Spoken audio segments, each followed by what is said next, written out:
And it hits me, oh my gosh, this is that triangle. You know, there's explanation for everything that occurred in the Rendlesham Forest incident that doesn't involve aliens at all. It was completely silent. It comes right over our heads. He saw a classic flying saucer, really, standing in the clearing. He turned over to my father and held his hand, and he looked in his eyes, and he said, "We're not alone." Hello and welcome to the show. I'm Martin Willis, your host, and Michael Lauk will be joining us in a moment for the news. Today's podcast is number 63 with Philip Mantle from England. This will be the second time he's on. He is the guy who cracked the hoax of the alien autopsy film. He's going to be back talking to us about his latest book, which is a fiction. And I just wanted to let people out there know I'm going to a couple of conferences coming up.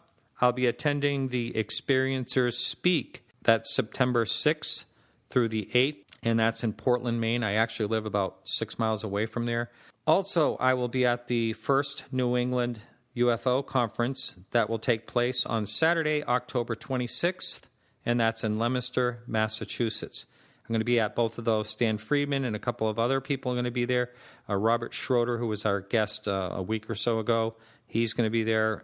Travis Walton and Stephen Pierce. And all kinds of fun people will be at both of those. So I should get some good recordings, and it should be a lot of fun. So, Michael, how are you doing this week? Good. How are you? Great. This week we have a great deal of science news and some sad news for the UFO community. Before we start, though, I'd like to remind everyone to visit us on Facebook for daily updates brought to you by Peggy. You can also visit podcastufo.com for show notes, which includes links to media coverage of all our stories, forums, and blogs. Also, while you're on your computer, please drop by iTunes and review the podcast for us. It will actually help us show up better in the search ratings. We only have a few ratings on there at this time. I can't remember, maybe 6 or something like that. And we know we get a ton of people listening on iTunes, so we'd really appreciate if you do that. And speaking of participation, helping out the show, we do have a subscribe button on our sidebar. You can subscribe for as low as $5 per month to help us out. We do have some expenses, so it would be greatly appreciated. So for less than a couple of cups of coffee a month, you can help us out a lot. And I do want to thank the people who are on there now. And I also want to thank each and every listener, whether you can help us out or not. We really do appreciate you. The non-news of the Area 51 disclosure makes the news. The recent admission by the CIA that Area 51 is real, but just tests super-secret spy planes, was widely greeted as a kind of non-news event. We, of course, discussed this last week. NBC has since posted an article, complete with video, covering the recent disclosure, which includes comments from Richard Boylan, Alejandro Rojas, and Bob Lazar, the man who put Area 51 on the map. You know, Bob Lazar has been sort of stealth-like himself, like a spy plane, for a number of years, says he won't do any more interviews, and they actually found him. What do you know about that, Michael? Evidently, supposedly, he has some kind of government contracting company is what I had recently heard. Yes. And, it doesn't tend to do any of these interviews anymore, but I guess when NBC shows up, you comment. Right. And he's like somewhere in the Midwest or something like that. What's wrong with that? You're probably in cahoots with him. I knew it. Wow. I just nailed that. No comment. Yeah. But speaking of Bob Lazar, one of Lazar's claims was that Area 51 had alien devices powered by element 115, which was not found on the periodic table. Researchers claimed to create a single atom about 10 years ago, but the results were ruled inconclusive because it was only a single atom. A new team led by Dirk Rudolph at Lund University in Sweden has claimed to have created 30 atoms of element 115, and this time the results look promising. The element is incredibly unstable and remarkably short-lived, which does little to confirm Lazar's claim that the U.S. government had a 500-pound stockpile of the substance. Read more about the hunt for element 115 in the New Scientist article linked to in our show notes. It is a very readable short piece for the non-scientist. Yeah, I guess they call it, what, unobtainium or something like that also? No, that is, I don't know, maybe somebody calls them that. I have heard that before. This one actually has a long and, for me, unpronounceable name that translates to basically being 115. So it doesn't have an official name yet until it gets officially turned into an element, and then I think all bets are off. I don't know how the naming process works. Perhaps Rudolph and his team get to name it. Well, let's pick on Bob Lazar a little bit more because, Okay. First of all, 500 pounds compared to 30 atoms. Do you know what 30 atoms is?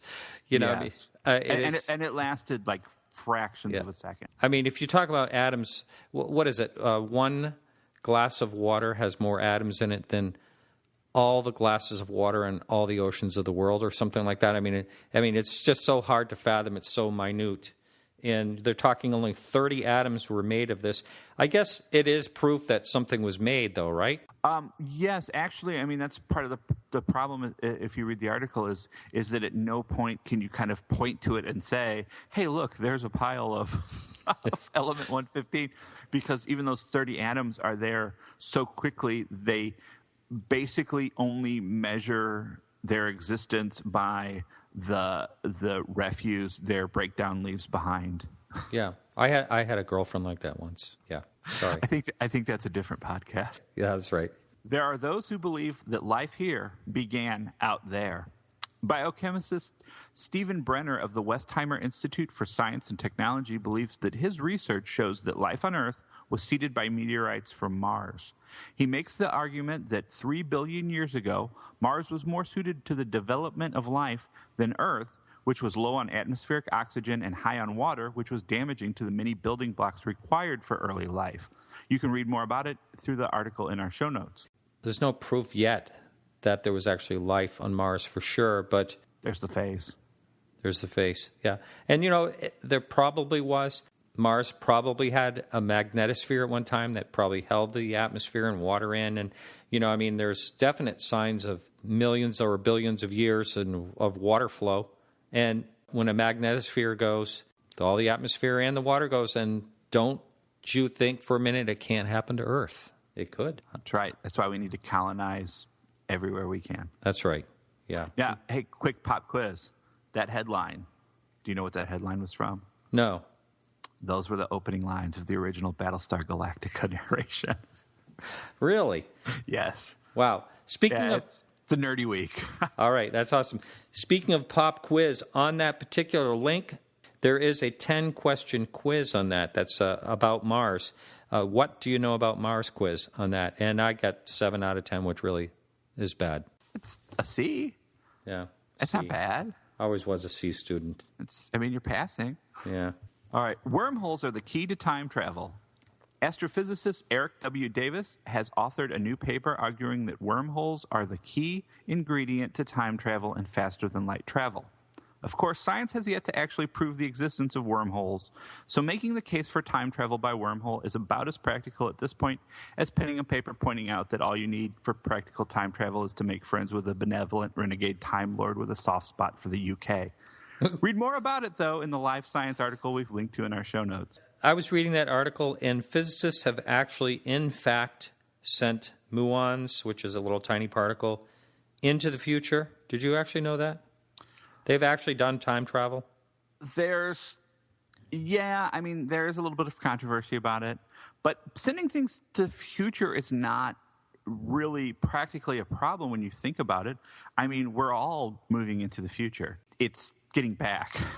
Yeah. Getting back that makes it, or moving back to affect the difference. I mean, to move things in the future, Time bombs, theoretically, philosophically affect the future. Wow. It's not nearly as impressive as moving back and forth. I just can't wrap my head around all this stuff. I think I've plugged this before, and I'll plug it again. If anybody does want to wrap their head around some of the science a little better, there is no better way to kind of grasp the basics of physics than getting a hold of the Richard Feynman lectures, which there are complete sets that are fairly expensive, but you can get a paperback book with a CD of lectures for the core elements of classical mechanics called 5 Easy Pieces, and the core elements of classical classical's a word, but the basis of more of your astrophysics and your relativity in a book called 6 Not So Easy Pieces. But they're just a great introduction from probably the best physics lecturer ever in America. Yeah. You getting a commission on that? No, I'm not. In fact, I'm not even sure that anybody makes money off that anymore. It was done as a project just to preserve his teaching at one point, like 50 years ago. And they're great stuff. I'm a big Feynman fan. Yeah. Doesn't everyone have a favorite physicist? No. Next, you're going to tell me you don't have a favorite economist. No. Now, getting back to this article, though, wormholes, a very, very interesting theory, but they really don't know for sure if they actually exist, and right. If they do, they think they might be extremely small, smaller than a person could fit through. I mean, they have no idea exactly. Right, exactly. Think like event center of a black hole, small, tiny. But it doesn't necessarily matter.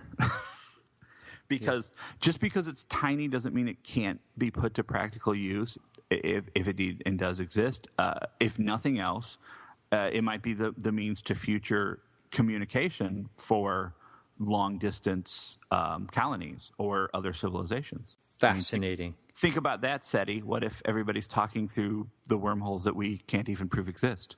Yeah, there you go. And finally, a bit of sad news. Dr. Jesse Marcel Jr. has passed away at the age of 76. Dr. Jesse Marcel Jr., famous as the son of Major Jesse Marcel, passed away this week of an apparent heart attack. Dr. Marcel maintained that not only was the Roswell UFO crash a reality, but his father brought home some debris. It was Marcel who described the purplish I-beams with strange symbols and the foil that would pop back into shape after being folded.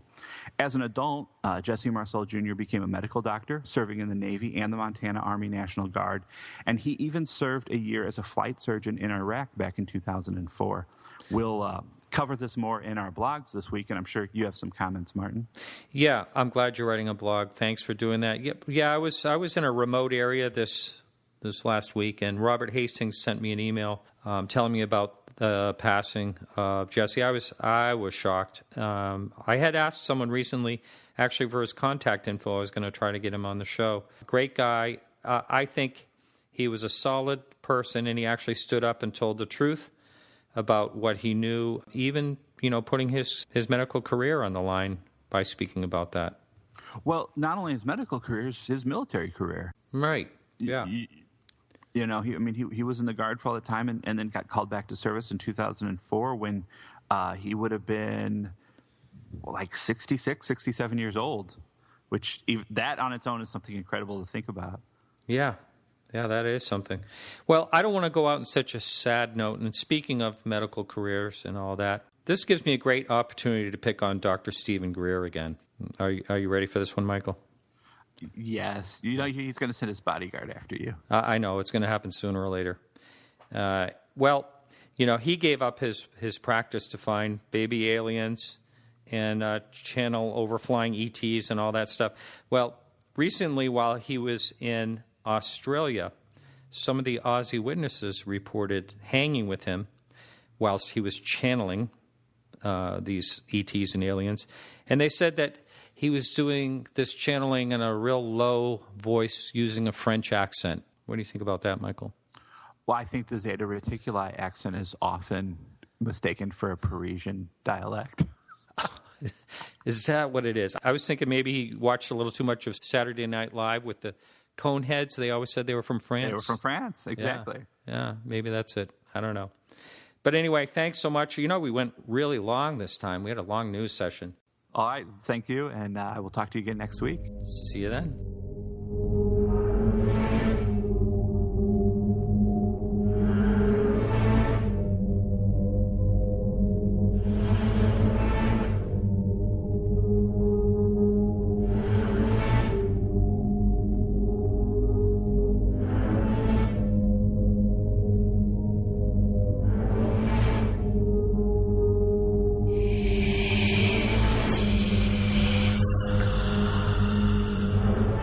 Yeah.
I'm on Skype with Philip. How are you, Philip? I'm fine, thank you very much, Martin. A little bit warm here in England, but I'm absolutely hunky-dory. All right. Well, it's great to have you back on. I really enjoyed our last talk. I believe it was probably over a year ago. But now you have a book that you're just launching here. Can you talk about that? It's a fiction, first of all. That's right, Martin. You know, in the past, I've written or co-authored a number of non-fiction books. So this is my first attempt at a work of fiction. It's staying in the same subject matter of UFOs. Haven't strayed away from that. But it's an alien abduction novel. The title is called Once Upon a Missing Time, and it's based in the UK back in the 1990s. And it's literally come out just a few days ago, as we speak. Now it's out on Richard Dolan Press. I didn't even know there was such a thing, actually. Yeah, well, Richard started off, I believe, self-publishing his own material, his own books, and looked at publishing as a way of earning a living. Because a lot of authors in this field, Martin, they find it difficult to be accepted by, in inverted commas, the conventional publishers. It's been very difficult for a lot of us down the years. Mm-hmm. So Richard knows the marketplace, knows a lot of the people personally. I mean, I've met Richard, so he decided to set up his own small publishing company. It's only got a small stable of authors at the moment, but it is expanding, and I'm very grateful to him, and it looks like he's doing well, and I'm very pleased for him. Well, first of all, I want to say I love the title to the book. That's really catchy. That's really a fun title. And can you basically talk about the synopsis of the book? Absolutely, Martin. I mean, the title is a play on words. I mean, the sort of phrase "missing time" is synonymous with the alien abductions, the close encounters. So it's an expansion of that, really. Now, my first work of non-fiction was published back in 1994, and that was a book called Without Consent. And that book was all about, alien abduction accounts and missing time cases, purely from here in the United Kingdom, nowhere else, just here in the UK. And I still have all the files. I mean, this was pre-internet days, no email and things of that nature when I did all this research. And at the time, I travelled the length and breadth of the UK, interviewing people face-to-face, also obtaining, historical files, cases from the 1950s and so on. And that turned into the non-fiction book Without Consent. Now, at that time, there was still, and probably still is, Martin, a lot of ridicule attached to the subject, stigma. But I found in the 90s that started to change a little bit. I think, people getting involved like the late Dr. John Mack and even now Nick Pope from the Ministry of Defence, and TV shows like The X-Files, I think they helped, popularise and give the subject matter an air of credibility, if you like. And so the idea was in my head, for whatever reason, to write a book of fiction, but based in fact, Martin, drawing on all the interviews I'd done, drawing all the files that I have, literally sat next to me here in my filing cabinet. And all the people in it, the UFO researchers, and so on, are all based on real people. Sadly, one or two of them are no longer with us. But same with the abductees. It's not based on any one particular account. It's more of an amalgamation of all these people I interviewed. For example, it's quite an emotional book. There's a lot of, angst and trauma in it, if you like. And that's based on a lady that I interviewed many times. She's called Rosalind Reynolds. People will never have heard of Rosalind. She's not on the lecture circuit or anything like that. She lives in Lincolnshire here in the UK. But, she talked about the feeling of helplessness. Who do you turn to when this kind of things happen? I mean, literally, who do you go to? And so I turned all this into a fictional family. It's the Morrisons. It's a man and his wife. They live in a small rural setting here in the county where I live, in Yorkshire, although the north part of it. They have a young daughter, 13-year-old. Alan Morrison is a teacher at the local high school. He's a good teacher, but as hard as he can't fit into the teaching profession. His wife, Pamela, is a social worker. They're both overworked, underpaid, highly stressed as it is when this close encounter happens. So whilst we look at what happens to them and the way it unfolds, the main theme of the book is how they try and deal with it. Who do you turn to? How do you cope with such an experience? And the stresses and strains it causes in the already fraught relationship. For example, Martin, I spoke to many people, and I said, well, why have you come to me with this account? And they said, well, Philip, I first told my family, they didn't know what to do. I went to my doctor, he prescribed me pills. So who do I turn to? And this is also reflected in the storyline of the book, and that's how, they first go to their family, end up, sort of kind of reluctantly speaking to the UFO research community, and and it unfolds, as the story goes along, and so it is based on factual accounts, but it's nonetheless a fictional story. And we also try and emphasise, Martin, again, this was borne out by my research, that whatever the abduction phenomenon is, and I don't pretend to have the answers, this book doesn't provide any answers. It is completely random. It happens to people in all walks of life, all over the world, any place, anywhere. Despite what the skeptics might have us believe, that it's some lunatic running around the hills somewhere, that it only happens to in the middle of nowhere, that is not true. And most, if not all, of the abductees are as bewildered as the rest of us as to what has happened, And I try and paint that picture in Once Upon a Missing Time. Mm-hmm. I was reading a little bit about this book, and I imagine that it really can tear people apart, their families apart. Have you seen a lot of that in your research? Absolutely. Again, I mentioned a lady there called Rosalind. I mean, it put a great strain on her relationship at the time, and the relationship, finally came to an end. So from an experiencer's point of view, yes, it can have a tremendous effect on their family life, their everyday life, their work life, Right. And I also found from my own experience as a UFO researcher that from a researcher's point of view, it can also have an effect on your family life and your work life. You may not always realise that that's happening, become so deeply involved in this subject that before you know it, Martin, it has an effect. And that happened to me personally, so that's not speaking in the third person. I know that from first-hand experience. But no two abductees and no two accounts are the same. They all deal with it in their own way.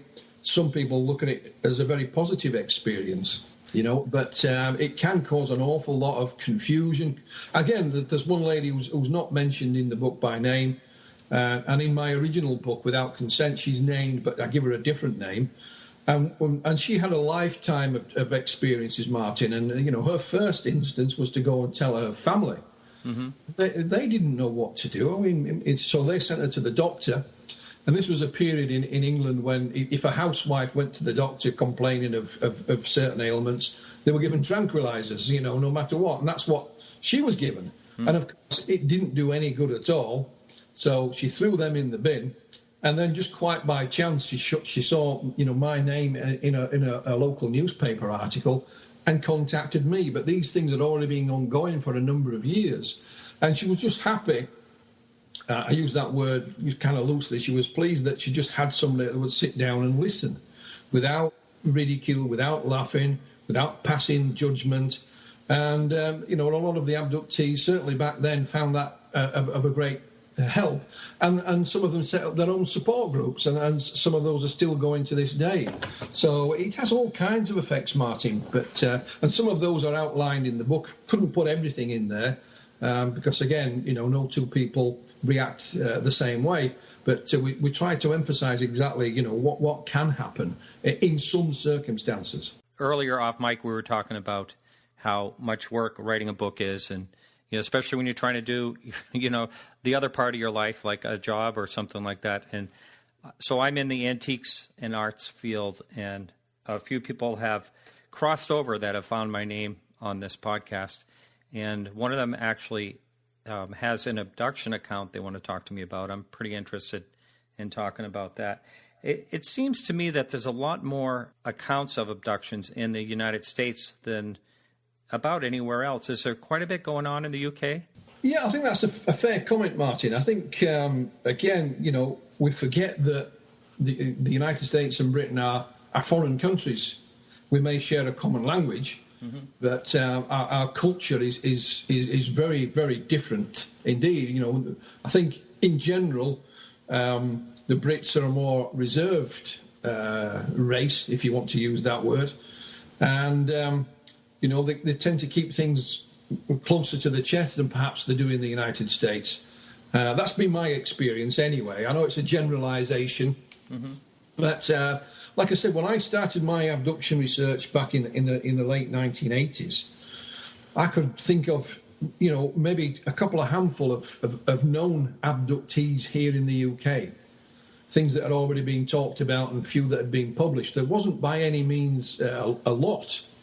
But as the 80s and the 90s progressed, and people like John Mack and Nick Pope went into the public domain, I think it helped bring people, forward. Books like Communion also helped, and other publications.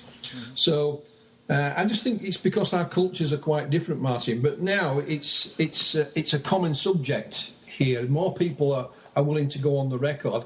There is still a stigma in certain circles. There is still fear and ridicule, but I don't think that's any way as bad as it used to be. By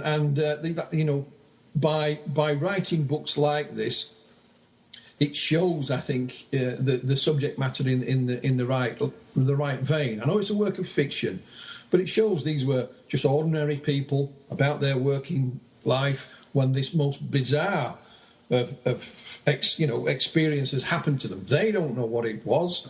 They're looking for answers themselves. And that's often the case. If you speak to many abductees, Martin, they'll say, well, I was out walking my dog. I was driving to work. I was, picking the kids up from school or whatever it was when this thing happened.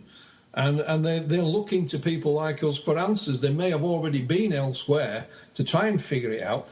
Some people prefer to keep their names to themselves, which is fine. There's no problem with that.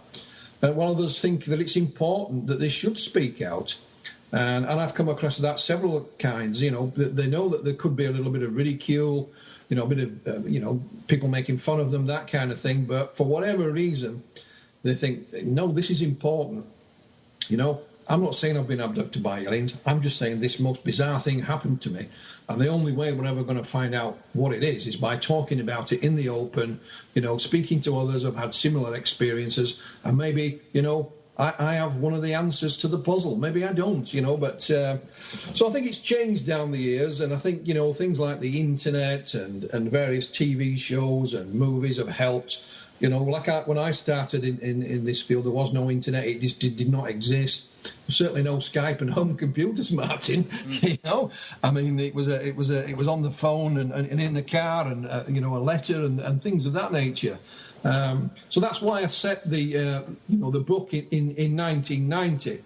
It was a time of change here in Britain. In 1990, Mrs. Thatcher had just left office. I think people around the world know who Mrs. Thatcher was. She'd just been replaced by John Major. So it was a time of change here in Britain as well. So it just kind of fit. And it was a much simpler age. There wasn't no digital television. We still had video cameras, cassette tape recorders. The digital age wasn't upon us. There was no digital cameras. And I set it in that context. It was a simpler time. I know it's not too simple. It was still a modern era. But again, the place, although it's a fictional village that I set it in North Yorkshire, there was an area in that particular region of North Yorkshire that we have the Yorkshire Dales National Park. For any of your listeners, coming over. It's a beautiful place. But we had all kinds of UFO sightings there. I mean, we were absolutely inundated with them, including, the close encounter type scenarios as well. So whilst it's a fictional village name, I have set it in an area that had this kind of activity going on at that time. So it kind of fits there as well. Now, you said that for the most part, England has kind of loosened up and it's not so conservative on the subject as it used to be. Have you noticed people coming forward that have been suppressing this for many years? Absolutely. I mean, they said, even just recently, not about just abductions, but about certain types of UFO sightings in general. They say, I've never spoken to anybody about this. And it may be just one thing that they read or they see somewhere that acts as a trigger. And they think, well, now's the time I should tell somebody. Mm-hmm. And you find that in many, many cases, that even some of the well-known cases like Roswell, for example, Martin, there's still, elderly gentlemen who are maybe former military, 60, 70 years later come forward and say, well, I've never really told anybody about this. Mm-hmm. And but they may just something that likes to touch paper, and then they think, well, now is the time. It may be a newspaper article, it may be a TV documentary, and they think, well, I didn't really know an awful lot about this. I thought I was the only one, but now I know I'm not, and they speak up, and we try and encourage that without going over the top. If they want to remain, incognito, that's fine. There's no problem with that at all. So that happens fairly regularly. However, you also have the other side of the coin, Martin, and people will say, well, yeah, put my name on the record. I don't know what this was. I know what it wasn't. And that's people from all walks of life, and including professional people. And they said, well, I don't care, this is important and people should know about this. And, so we get quite a mixture, but people do keep it to themselves, Martin, yes. I can only imagine what an experience would be like, and I would just feel as though I was going crazy. I can't imagine feeling any other way about that. Is that like a common theme when people come forward? Oh, yeah. I mean, one of the ladies who's I interviewed many, many times, a lady called Jane. Jane was a housewife with a young child, and she had a number of encounters, Martin. It wasn't just a one-off, from the age of 16 onwards. And she said, and her first reaction was, I must be going nuts. I really must be. She knew nothing about the subject. She was just an ordinary woman in an ordinary village. And, she thought, I must be going off my head. I really must. So she went to the doctors. And, she wasn't mad. She wasn't suffering from delusion.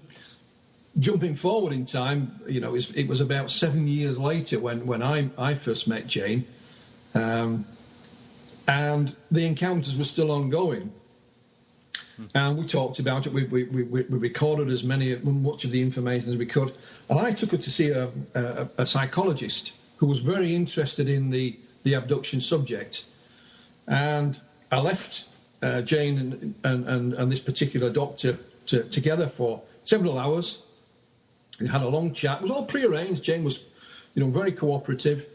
And he came back and he said, well, Philip, I don't know what's happened to this young lady, but I know for certain she's not delusional, she's not psychotic, she's schizophrenic, etc., etc., etc. In other words, he gave her a clean bill of mental health.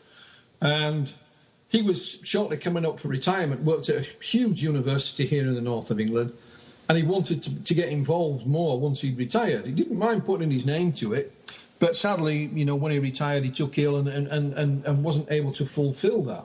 So, she literally thought she was going off her head.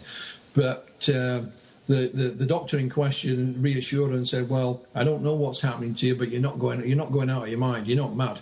So on one hand, she was pleased with that. But on the other hand, she thought, well, it would have been an explanation if I hadn't been mad. So I don't know which explanation she was happiest with, but it kind of reassured her in a way. But it is a theme that crops up now and again.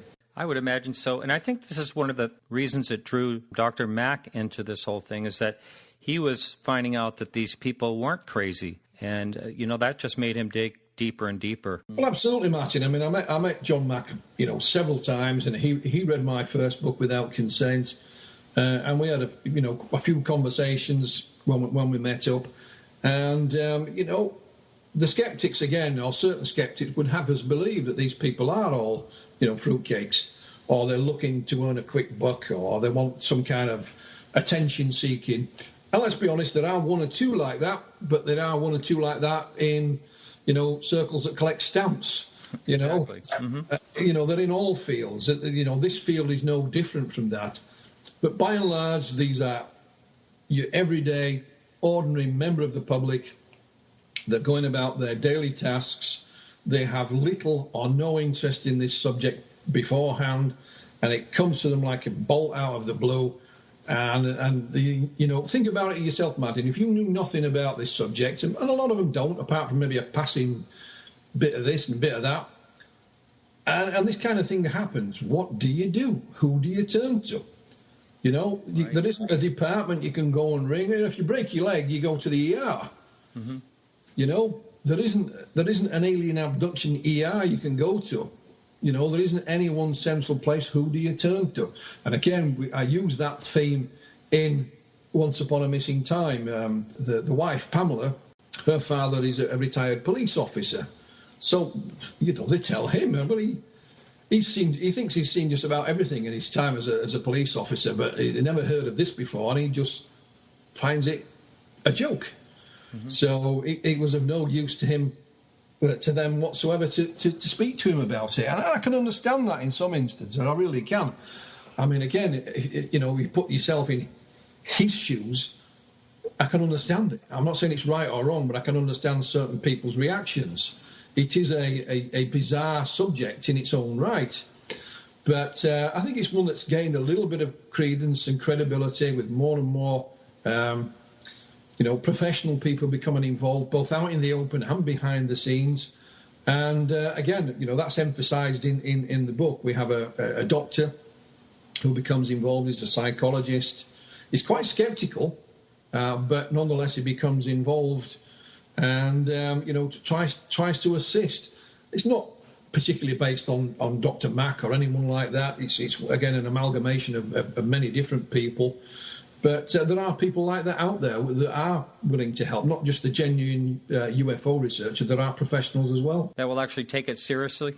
Oh yeah, I mean, like I said, the doctor with whom I was going to work with here in the UK took it very seriously. He was open-minded. He didn't have any opinions one way or the other, mm-hmm. and he found it extremely intriguing. He was interested in the paranormal in general, and.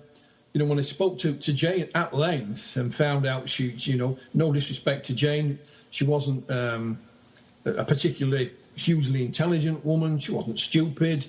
She was just an average lady.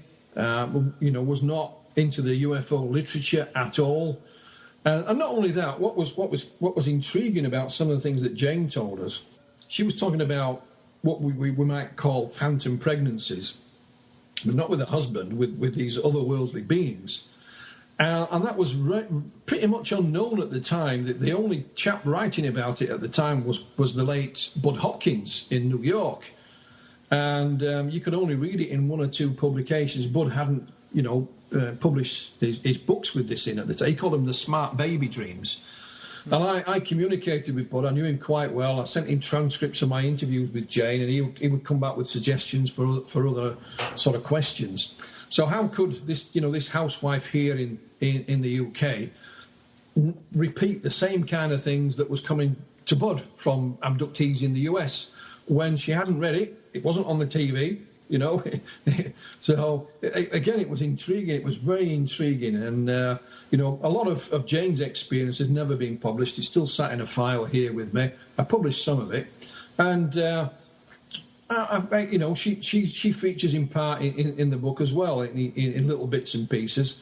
So it was even if you're a skeptic, Martin, it's still an intriguing, puzzling subject. I have to be honest. Absolutely, and I know you're rather cautious of naming what exactly is going on in these abductions. But if you had to guess, what would your guess be? I couldn't guess, Martin. I honestly couldn't guess. I'll give you the reason why. Again, going back a few years, I got a small number of abductees, and I put it to them.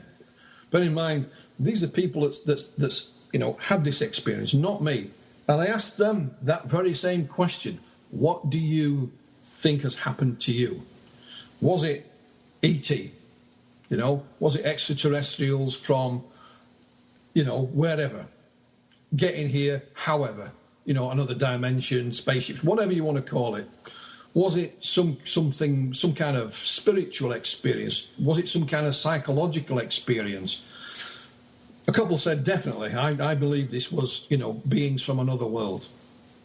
There were a couple of ladies who said, no, Philip, I think this was, to me, some kind of spiritual experience. It awakened things in me. It was like an awakening. And but the others, Martin, just kind of scratched their heads and said, look, Philip, I really don't know. I have no idea what the nature and the origin of these experiences were. All I can tell you is what happened, what I remember. And I put to one gentleman, it's a case from back in the late 1970s here in the UK. It's called John Day. And I said to John, was this a real physical, nuts and bolts experience? And he said, Philip, not only can I not put it into words, but we as a species don't have the vocabulary to describe this experience. He says, but the best way I can explain it is if you went to a movie set, you can look at it, you can touch it, you can feel it, it's solid.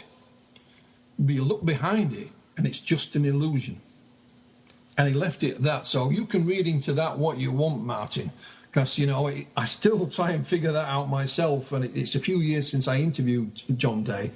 So on one hand, it is a physical thing, but on the other hand, it's some kind of illusion, camouflage, call it what you will. And I thanked John for that, and he's left me scratching my head for many years afterwards with that comment. So even the abductees themselves are not entirely sure, Martin. So, and John Day especially. So I'm not going to hazard a guess. I really am.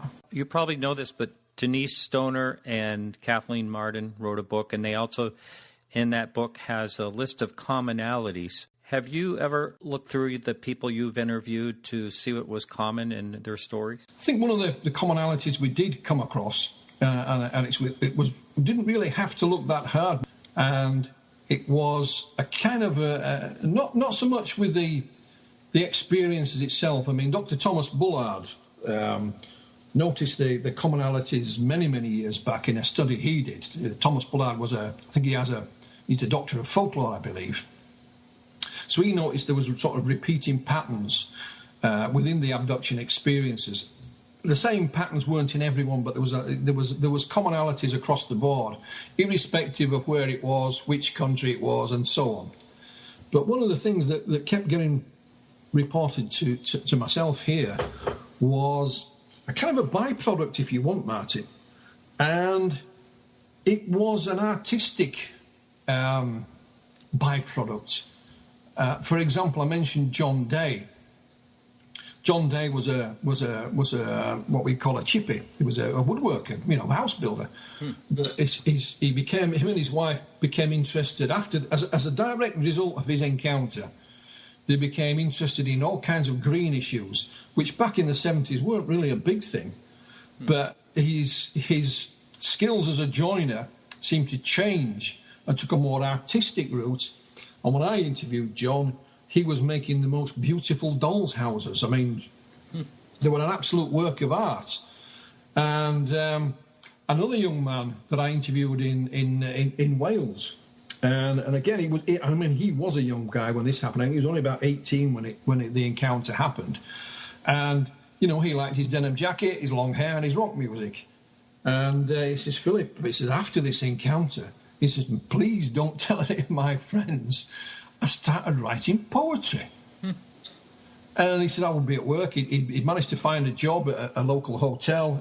And he says, I'll pick up a napkin in the hotel and I have to write this poetry down. And the poetry was all, again, related back to his encounter, but with a sort of a green issue attached to it, and so on. And another lady, she's sadly no longer with us, called Elsie Oakenson. She became interested in sort of spiritual healing. And again, she puts it as a direct result as back to when she had the encounter.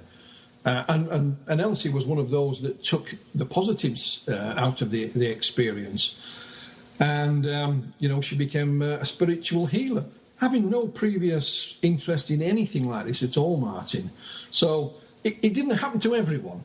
Let's be fair. And same with the commonalities. They don't happen to everyone, but there seemed to be a little theme here, like green issues or artistic issues that were either enhanced from what they previously had or, just came out of the blue. You didn't have them to begin with, and hey, presto, as a direct result of this, I can now do this, or I'm interested in this, or I'll try this. What that means, what it doesn't mean, your guess is as good as mine, Martin, but it's certainly intriguing. Absolutely. A lot of times you hear about repeat abductions. Is that the case over there as well? A lot of them are?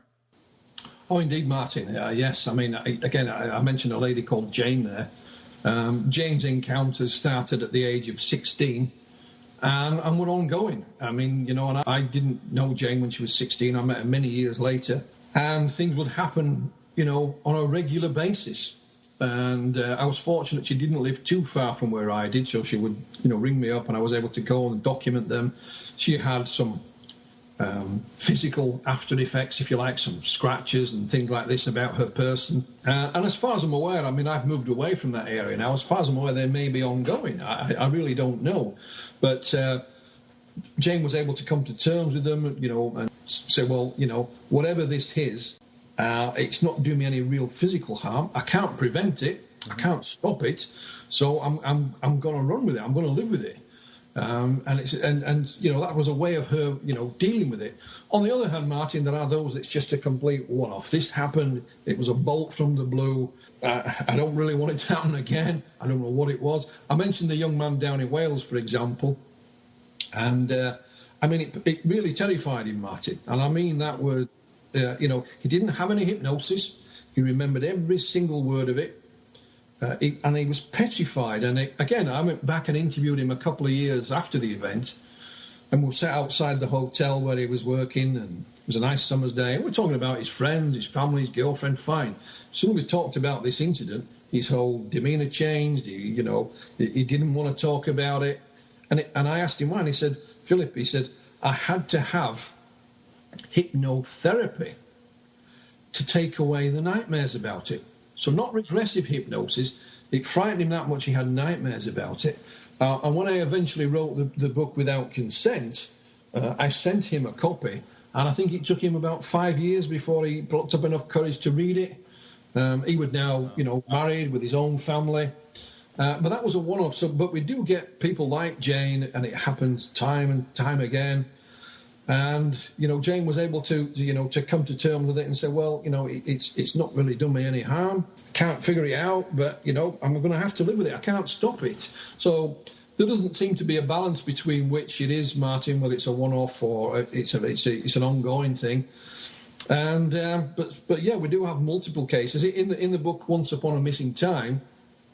Simply because, of constraints on page size and all that, word count and all this kind of thing, I just made it as a one-off encounter and left it at that. I didn't want to emphasise and repeat. And I think we just made the book too long.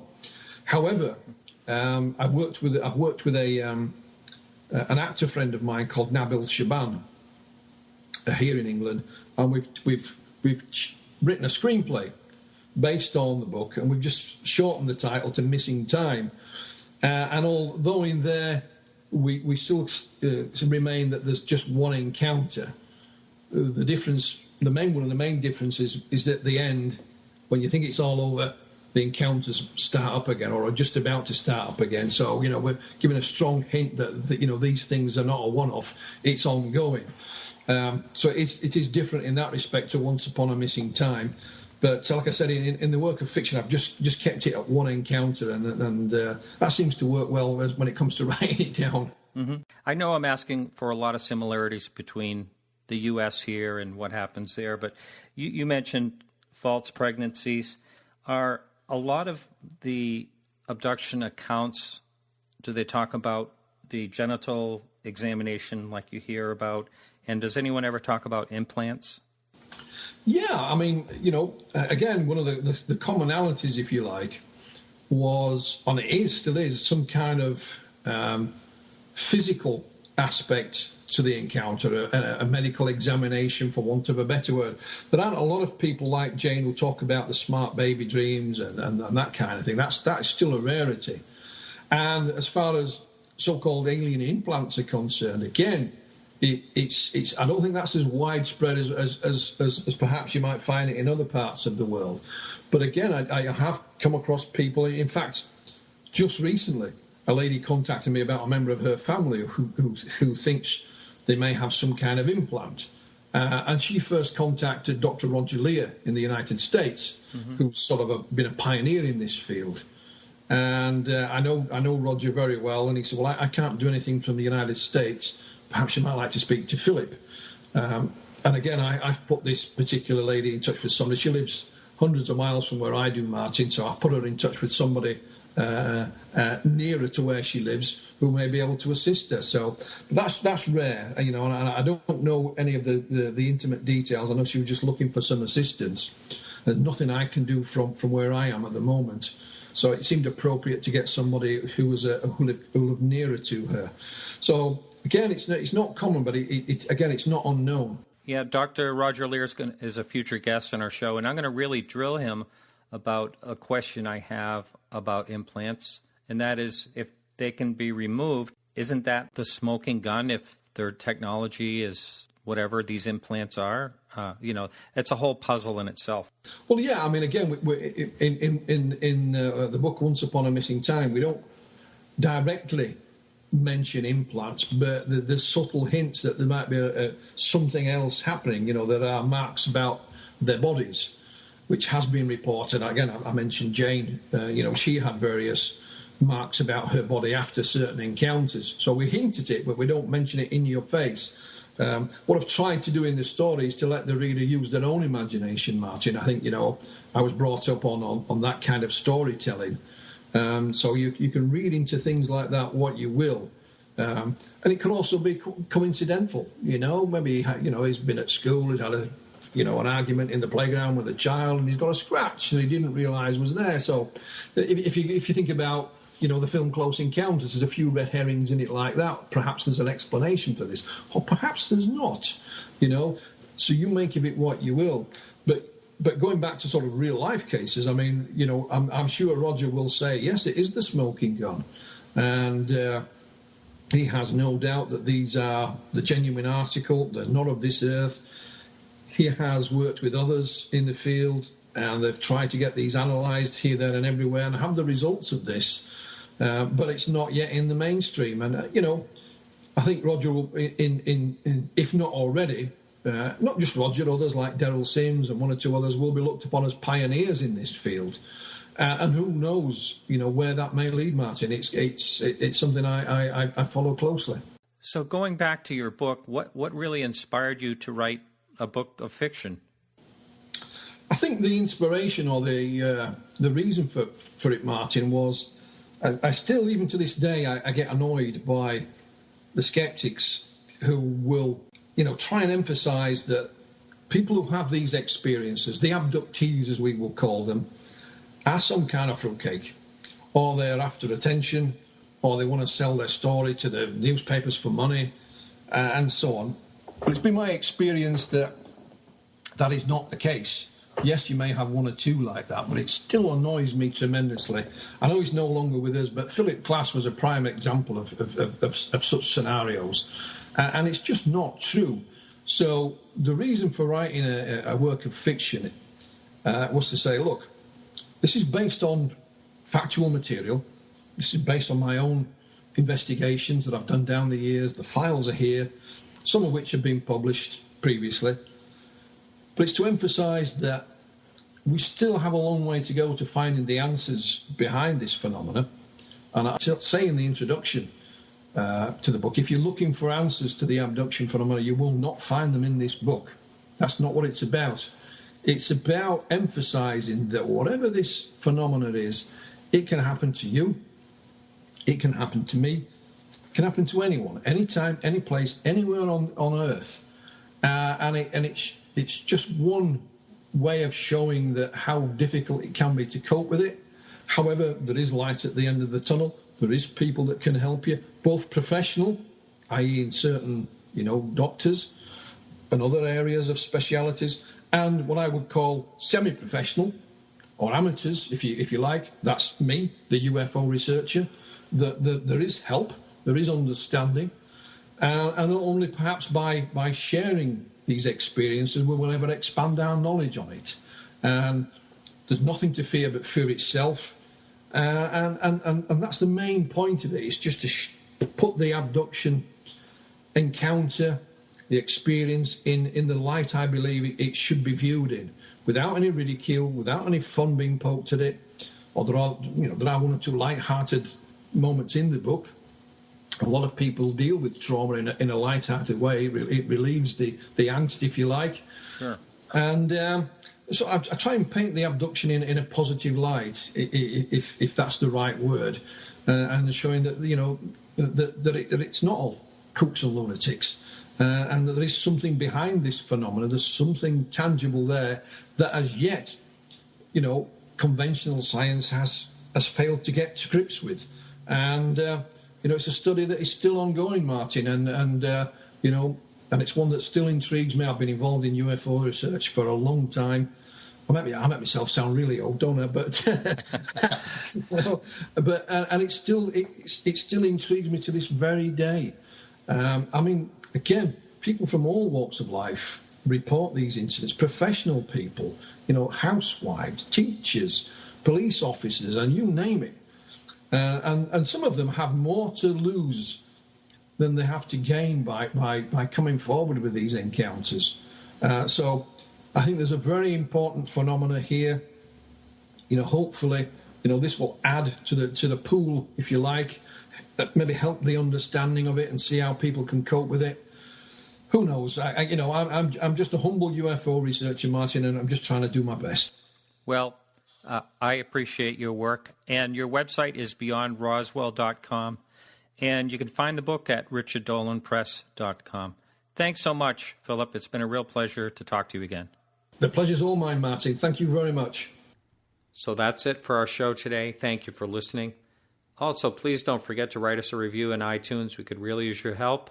And if you can support us financially, we have our subscribe button right on the side of our website. And if you can help us out, that's great. Music is provided by Carrie Lloyd Whitehouse. Thank you, Carrie. That's carrielloydwhitehouse.com. Don't forget the Experiencers Speak, which is very similar to this podcast in abductions experiences. That's going on in Portland, Maine, September 6th through the 8th. Hope to see you there. It'd be fun to hang with you. We'll be back next week. And remember, keep your eyes to the sky.